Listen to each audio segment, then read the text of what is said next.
ಈ ಹಾದಿ ಬೀದಿಲಿ ಹೋಗೋರೆಲ್ಲ ಏನೇನೋ ಆರೋಪ ಮಾಡ್ತಾರೆ, ಅದಕ್ಕೆಲ್ಲ ಉತ್ತರ ಕೊಡ್ತಾ ಕೂತ್ಕೊಂಡ್ರೆ ಏನು? ಆಧಾರ ಇಲ್ಲದೆ ಸುಮ್ಮನೆ ಟೀಕೆ ಮಾಡಿದ್ರೆ ಅದಕ್ಕೆಲ್ಲ ಉತ್ತರ ಕೊಡ್ಕೊಳಕ್ಕಾಗತ್ತಾ?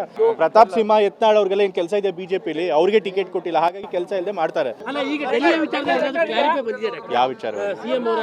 ಆ ವಿಚಾರ ಮತ್ತೆ ಇನ್ನೇನು ಕೇಳಬೇಡಿ.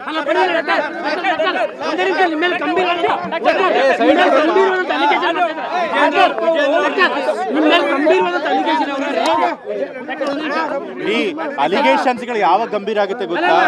ಅದಕ್ಕೆ ಏನಾದ್ರೂ ಆಧಾರ ಇದ್ರೆ, ಬಿಜೆಪಿ ಅವ್ರದ್ದು ಹಳೆಯ ಚಾಳಿ ಆಧಾರ ರಹಿತವಾಗಿ ಆರೋಪ ಮಾಡೋದು. ಸೊ ಅಂತ ಆರೋಪಗಳು ಗಂಭೀರ ಅಲ್ಲ.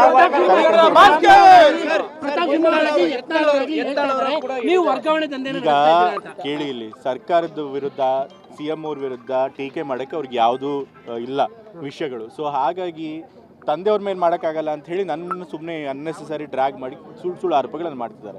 ಆಧಾರ ಕೊಟ್ಟರೆ ಅದು ಗಂಭೀರ ಆಗುತ್ತೆ. ಆಧಾರನೆಲ್ಲ ಸುಮ್ಮನೆ ಬಾಯಿ ಈ ಹಾದಿ ಬೀದಿಲಿ ಹೋಗೋರೆಲ್ಲ ಏನೇನೋ ಆರೋಪ ಮಾಡ್ತಾರೆ, ಅದಕ್ಕೆಲ್ಲ ಉತ್ತರ ಕೊಡ್ತಾ ಕೂತ್ಕೊಂಡ್ರೆ ಏನು? ಆಧಾರ ಇಲ್ಲದೆ ಸುಮ್ಮನೆ ಟೀಕೆ ಮಾಡಿದ್ರೆ ಅದಕ್ಕೆಲ್ಲ ಉತ್ತರ ಕೊಡ್ಕೊಳಕ್ಕಾಗತ್ತಾ?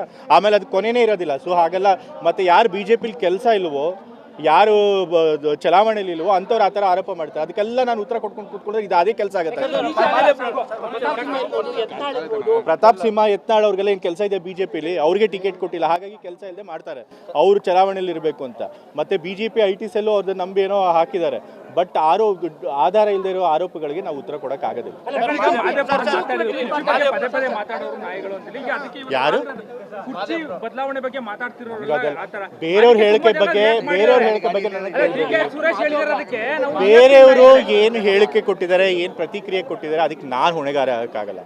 ಆದರೆ ಈ ವಿಚಾರವಾಗಿ ನಾನು ಈಗಾಗಲೇ ಬೇಕಾಸಲಿ ಮಾತನಾಡಿದ್ದೀನಿ. ಮತ್ತೆ ಯಾವಾಗಿಂದ ನವೆಂಬರಿಂದ ಮಾತಾಡ್ತಿದ್ದೀನಿ. ಇನ್ನೂ ಎಷ್ಟು ಸರಿ ಅದ್ರ ಬಗ್ಗೆ ಮಾತಾಡೋದು? ಸೊ ಈ ವಿಚಾರದಲ್ಲಿ ಮತ್ತೆ ನಾನು ಏನು ಮಾತಾಡೋದು